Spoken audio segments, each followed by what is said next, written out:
안녕하세요, 모야입니다. 오늘은 수익률과 시세를 단 2초 만에 알아내는 방법을 알려드리겠습니다. 내용 궁금하시면 영상 끝까지 봐주시고요. 보시기 전에 구독과 좋아요는 꼭꼭꼭 눌러주시기 바라겠습니다. 오늘 내용은 제 영상에 댓글을 달아주신 구독자분 중에 경매 접근법에 대해서 좀 문의하신 분이 계시거든요. 그리고 제가 경매를 지금 낙찰받은 물건이 하나 있어요. 그리고 지금도 계속 입찰을 하고 있는데 저 같은 경우는 법원에 자주 가서 입찰하지는 않아요. 그리고 할 만한 물건만 입찰을 하거든요. 그게 무슨 얘기냐면 경매 물건은 참 많습니다. 많은데 그 중에 수익률이 나는 거, 그리고 낙찰 가능성 있는 거, 이런 것만 제가 입찰을 하거든요. 단 2초 만에 수익률과 시세, 이거를 알 수 있는 방법이 있습니다. 즉 시세를 먼저 알아야지만 수익률도 알 수 있겠죠. 내가 본 물건이 예를 들어서 12평, 전용 면적이 12평짜리고 뭐 연식에서 뭐 2000년식이다. 근데 층수는 뭐 3층이고 주택인데 보증금이 1000에 50으로 보증금 1000에 월세 50으로 나와 있다. 현재 매물 나와 있다. 확인했다. 그러면 딱 보였어요. 그럼 얼마냐면 바로 계산 나옵니다. 시세는 1억 1000입니다. 10만원당 1000만원입니다. 그럼 50만원이면 5천만원이죠. 곱하기 2, 그럼 1억이잖아요. 보증금이 1000만원이잖아요. 다음에 1억 1000. 시세는 1억 1000입니다. 큰 무리가 없어요. 그렇게 봤을 때 빌라나 오피스텔이나 그러니까 아파트, 브랜드 아파트, 뭐 레미안이라던가 이편서라던가 뭐 이런 브랜드 대단지의 브랜드 아파트를 뺀 나머지 주택에 대해서는 이렇게 계산하시면 큰 무리가 없어요. 전세는 알아보기가 쉽지 않고요. 월세로 봤을 때는 금방 알아볼 수가 있어요. 그리고 나서 해당 부동산에 가서 그 옆에 부동산에 가서 여기 시세가 어느 정도 하나요? 제가 요 집을 받으면 사면 월세를 올려고 하는데 월세 얼마나 받을 수 있나요? 물어보면 대부분 그 금액에서 큰 범위가 없어요. 매가에서도 변화가 없고 월세에도 변화가 없고 큰 변화가 없을 거예요. 금방 알아볼 수가 있죠. 그래서 우리가 인터넷 데이터상으로 알아볼 때 그렇게 보면 큰 무리가 없습니다. 수익률도 방금 시세 2초 만에 알아보듯이 그 2초면 바로 알아볼 수 있습니다. 전용 12평인 빌라가 3층인데 월세가 보증금 1000에 50만원 나왔습니다. 바로 계산 나오죠. 매매가는 평균 매매가 1억 1000입니다. 1억 1000이에요. 그러면 수익률은 제가 그런 물건 수익률 어떻게 해보냐면 일단 월세가 1000에 보증금 1000에 50이라고 하면 1억 1000이잖아요.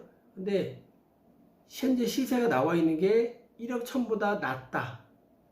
매매가가 1억 1000보다 낮다. 그러면 제가 그 물건에 입찰을 하거나 이렇게 도전을 해봅니다. 보증금 1000에 월세 50이면 시세가 1억 1000이라고 그랬잖아요. 매매 시세가. 근데 1000만원은 보증금 어차피 받으면 돌려줘야 돈이니까 그건 배하고 내가 신수하게 들어갈 돈은 얼마예요? 현찰로 1억이 들어가잖아요. 1억을 넣었을 때 월세 50이니까 1년이면 600만원이잖아요. 바로 나오죠? 6%입니다. 6%의 수익률이에요. 현금이 1억 들어갔을 때. 근데 거기서 우리는 또 뭘 하죠? 대출을 하죠? 레버리지 효과.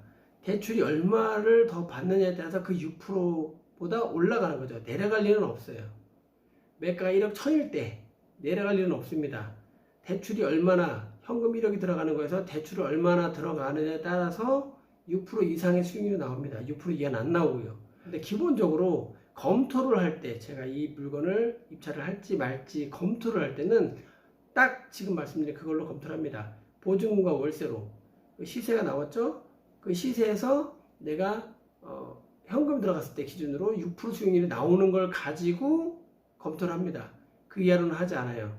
제가 처음에 낙찰받은 물건도 그렇게 검토해 봤습니다. 그래서 이거 나오네. 그때 제가 처음 낙찰받은 물건이 영상에는 제가 한번 이쪽에 띄워 놓을게요. 그 물건이 그 동네가 평균 그 전용 면적 한 평당 500만원 정도 한답니다. 제가 그때 받은 게 11.8평인가 그랬으니까 12평 잡으면 6천만원이잖아요. 그럼 제가 앞전에 낙찰받은 물건 임대가 맞춰졌는데 그 물건 같은 경우는 월세가 500에 25만원이었습니다. 동네가 그 물건이 그다음 월수를 할 경우 한 5만원 정도 더 받을 수 있다. 근데 좀 무리가 있다. 그 동네에 그 시세가 있기 때문에 제가 받은 물건이 옥상 제일 꼭대기층이었기 때문에 연식도 오래됐고 올 수리해도 한 7만 원, 2만 원 정도 더 받을 정도밖에 안 된다 라고 했는데, 저는 그냥 그래도 과감하게 30만 원 받겠습니다. 500에 30. 그리고 수리를 했을 때 좋게 수리를 했어요. 싱크대도 빌트인으로 넣고, 위에 그 상판도 인조 대리석, 빌트인 가스레인지하고 그 상판만 해도 한 70여만 원 더 들어가는 거예요. 일반적인 거 할 때보다. 막장 싱크대라고 하는데 그거보다. 그리고 문도, 싱크대 문도 고급 문으로 달고. 그러니까 한마디로 말하면 안 좋은 악재 물건일 경우에는 내부에 들어가는 그 인테리어의 재료나 이런 거를 퀄리티를 상당히 끌어올려서 공사를 합니다. 단 몇 백이 더 들어간다는 얘기죠. 그렇게 해야지만 공실 없이 빨리 나갈 수가 있습니다. 그리고 월세도 더 받을 수 있습니다. 그래서 일반적으로 했을 때 인테리어 올수리 했다고 했을 때는 한 2만 원 정도 더 받을 수 있다 이렇게 얘기를 했는데, 저는 더 좋게 해서 30에 내놨습니다. 그리고 한 달 반 정도 만에 나갔죠. 그래서 현재 530만 원 세팅이 돼서 월세가 들어오고 있는 거고요. 그 물건 같은 경우는 감정가가 7,100만 원입니다. 법원에서. 근데 제가 파간 시세로는 6천만 원인데 옥상층이니까 500을 정도 내려서 한 5,500만 원 되겠네. 만약에 보수적으로 해놨을 때 그렇게 해서 계산이 들어갔습니다. 그럼 보세요. 500에 25만 원이라고 보수적으로 하고 수리하지 않은 상태에서 그럼 얼마입니까? 시세가 바로 나오죠. 5,500이잖아요. 25만 원 곱하기 2하면 50이잖아요. 50이니까 5천만 원이잖아요. 보증 500, 5,500. 제가 보수적으로 500 뺐잖아요. 그 5,500. 똑같죠? 딱 맞죠? 수익률이 시세에서 6%가 안 나오면 도전하지 않습니다. 6%가 현금세 6%가 됐을 때 그 다음에 뭐 도전해서 뭐 대출을 받아서 더 극대화시키고 이렇게 하는 거죠. 그 물건한테 최종적인 수익률은 27.5%가 나왔습니다. 30 세팅했을 때요. 그러니까 많은 이익이 났죠. 매도 차익도 150%가 나고요. 근데 그거는 나중 얘기고, 일단 그 수익률이 있을 때가 도전을 하는 거고요. 대부분 사람들이 이 시세하고 수익률을 계산을 잘 못하고 그냥 법원의 감정가만 보고 임장을 가서 확인하지 않고 도전하시는 분들이 있더라고요. 근데 그래 막상 했는데 가보니까 그게 아니에요. 부동산에 가보니까. 그래서 보증금을, 입찰 보증금 10%를 그냥 한 300만 원, 200만 원을 그냥 버리는 경우들이 있어요. 그 돈이 아깝지 않나요? 그 돈이 참 아까운 돈이에요. 전 참 왜 그걸 날리는지 이름 모르겠어요. 그래서 제가 재매각 물건이 그 동네 비슷한, 제가 낙찰받은 물건과 비슷한 물건이 나와 있길래 원래 참 문제가 없어요. 근데 앞전에 43명 입찰했더라고요. 이 물건을. 그런 물건이 아닌데 43명 입찰했지? 근데 미납했어요. 왜 미납이 딱 보니까 왜 미납이지 하고 딱 보니까 미납할 만하더라고요. 미납을 했어요. 그래서 제 매각으로 나왔기 때문에 그러면 이거 조금 사람들이 좀 덜 들어오겠네. 한번 그냥 도전해보자.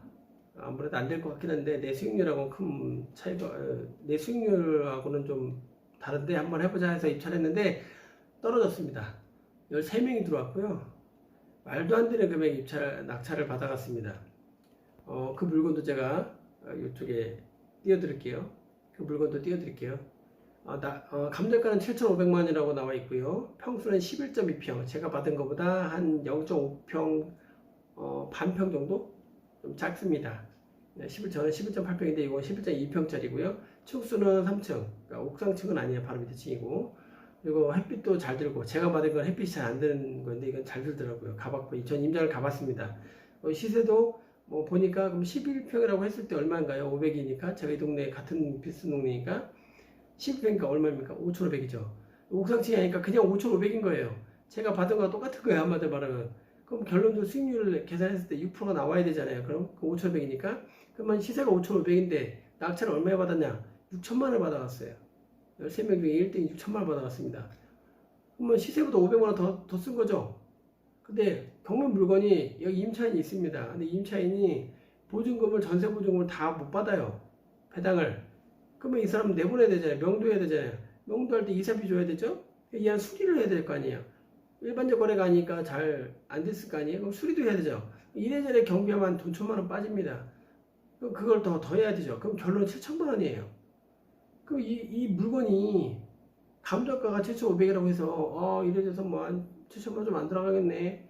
그런다고 해서 바로 팔면 그 돈 나오나? 안 나와요. 낙찰가에서도 이미 500만 원 오버가 됐기 때문에 제가 볼 때 미납할 것 같거든요. 근데 모르겠어요. 미납할지 안 할지 모르겠어요. 왜냐면 입찰보증금이 앞전에 미납이었기 때문에 입찰보증금 20%에서 735만 원입니다. 만약에 이 미납은 이 돈이 또 날아가는 거죠. 미납하지는 않을 것 같은데 어쨌든 좀 황당합니다. 앞전에도 낙찰받을 때 이 낙찰가가 5,730만 원에 낙찰받아갔어요. 차순위가 5,500만 원이라고 돼 있더라고요. 이 사람이 왜 미납을 했을까요? 큰 문제 없는데 가보니 시세가 5,500밖에 안 받고 거래도 지금 없고 안 되고 물건 내가 잘 안 팔리고 5,500만 원밖에 안 되고 월세도 500에 30, 500에 한 25만 원 받으면 많이 받습니다. 좀 수리하면 530 받을 수 있어요. 이런 물건이에요. 그러니까 자기가 높게 쓴 거 아니에요. 예전에 하면 6천만 원 훌쩍 넘어 6,500만 원까지 이 사람도 나왔으니까 5,700이면 6,500만 원 정도 나올 거 아니에요. 수리비다 뭐 세금이다 명도다 해서 그러니까 이 사람도 포기한 거예요. 그거를 그때 10%였으니까 얼마였나 360만 원이었으니까 그걸 포기한 거예요.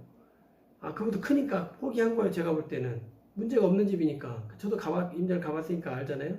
근데 요번에 받은 사람은 보증금이 20%니까 735만 원 입찰 보증금을 넣었는데 6천만 원을 딱 써 낙찰 받아간 거예요. 받겠다고 강한 의지 받았겠죠. 뭐가 있는지 모르겠어요. 제가 그 동네 물건이 하나 있으니까 저도 알 거 아니에요. 뭐 이상한 뭐 다른 호재가 없는데 이거 왜 이렇게 받았나? 이게 어떻게 보면 실패할 사례일 수 있습니다. 왜냐면 수익률이 안 나와요. 이 정도면 나오긴 하죠. 근데 제가 바라는 그 정도 수익률은 안 나옵니다. 금액이 작기 때문에 전 그 간석 오거리역이라고 있어요. 간석 오거리역이 있는데 인천 지하철 1호선이 다니는 역이거든요. 그 역에서 걸어서 5분 이내에 있는 오피스텔입니다. 오피스텔 저는 잘 안 하는데 이것도 역하고 가까우니까 한번 가봤습니다.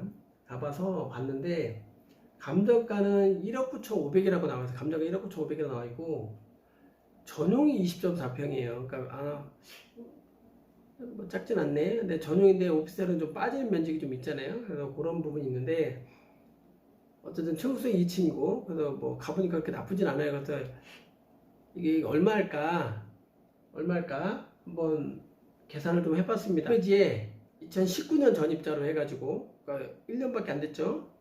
2천에 50만 원이라고 이렇게 신고가 되어 있어요. 보증금 2천에 50만 원. 그러면 계산 바로 해도 되죠? 2천에 50만 원 얼마입니까? 1억 2천이에요. 시세 1억 2천이다. 좋네.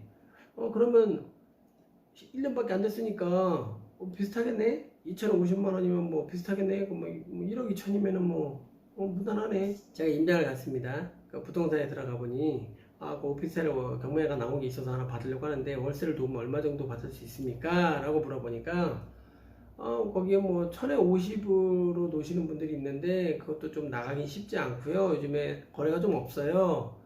경기가 안 좋고 오피스텔이 좀 타격이 있죠. 그러면서 역하고 가깝다는 점이 있지만 쉽지 않아요. 1,000에 50에도 조금은 쉽지 않고요. 500에 50이면은 좀 나가기가 무난합니다. 또는 1,000에 40, 1,000에 35, 뭐 이 정도면 무난합니다. 답이 나왔죠? 550입니다. 550. 뭐 수리 좀 더 잘하고 그러면은 1,000에 40에도 나갈 수 있습니다. 그러면 1,000에 40으로 계산해 볼까요? 얼마인지? 1,000에 40은 얼마입니까? 9,000이죠? 550이면 얼마입니까? 550이면 1억 500이잖아요. 550, 1억 500. 그죠? 그리고 1,000에 40이면 9,000이잖아요. 결론은 9,000이에요. 이 오피스텔에 대해서는 매가가 9,000인 거예요. 그래서 제가 9,000이구나. 그러면 이거는 지금 반값 나온 게 9,500이라고 나오는데 시세가 9,000인데 이거 뭐 최저가가 시세보다 500이 더 비싸네? 그러면 입찰하면 안 되잖아요. 그래서 기다렸어요. 누가 받아가면 뭐 말고 한번 떨어지면 그 다음 금액일 때 시세가 9,000이니까 한 8,000원 500 정도 쓰면 되겠네. 왜냐면 수리도 해야 되고 세금도 오피스가 4.6% 거의 이래저래 법무세금 5% 나가잖아요. 그래서 이래저래 한 돈 1,000만 원 더하면 9,000원 시세 9,000이니까 9,000에 맞추면 되겠다 생각을 한 거예요. 근데 낙찰이 됐어요. 얼마에 됐냐면 1억 2,380만 원 8명이나 들어왔더라고요. 앞전 월세가 2,000에 50이라고 돼 있죠. 그러면 그거를 계산하면 1억 2천 나오잖아요. 시세가. 이 사람들도 그냥 월세가 2,000에 50만 원이라고 생각하고 그냥 들어간 거예요. 이 정도 그것도 계산하면 1억 2천이잖아요. 시세가. 근데 어떻게 낙찰가 1억 2,300을 씁니까? 1억 2천 미만이 1억 1,000이면 몰라도 왜냐면 재경비를 합하면 1억 1천만 원 더 들어가는데 뭐 합해서 1억 2천 딱 합하면 그 정도 나오는데 1억 1천이라고 1억 1천에 낙찰이 됐어야죠. 그럼 그나마도 계산했네라고 생각할 텐데 1억 2천 3백을 썼습니다. 그러면 거기 경매지에 있는 2천에 50만 원도 계산 안 해봤다는 얘기예요. 그냥 50만 원 나오면 괜찮네, 그냥 이 정도면 괜찮네 이렇게 그냥 들어갔다는 얘기죠. 대출받고 뭐하고 하면 뭐 한 10% 이상 나오겠네, 15% 나오겠네 이렇게 들어갔다는 얘기밖에 안 돼요. 이거는 굉장히 실패라고 할 수는 없는데, 왜냐면 손해볼 일은 크게는 없진 않지만 수익률이 엄청 안 좋습니다. 그리고 오피스텔은 빌라하고 달라요. 빌라가 만약에 오래된 빌라 같은 경우는 빌라는 재건축이나 재개발이 가능한데, 오피스텔은 생각해보세요. 한 15층, 20층 올라가는 오피스텔 재건축할 수 있나요? 재개발할 수 있나요? 안 돼요. 아파트가 똑같아요. 나홀로 아파트랑 똑같은 거예요. 근데 빌라만도 못한 거죠, 오피스텔이.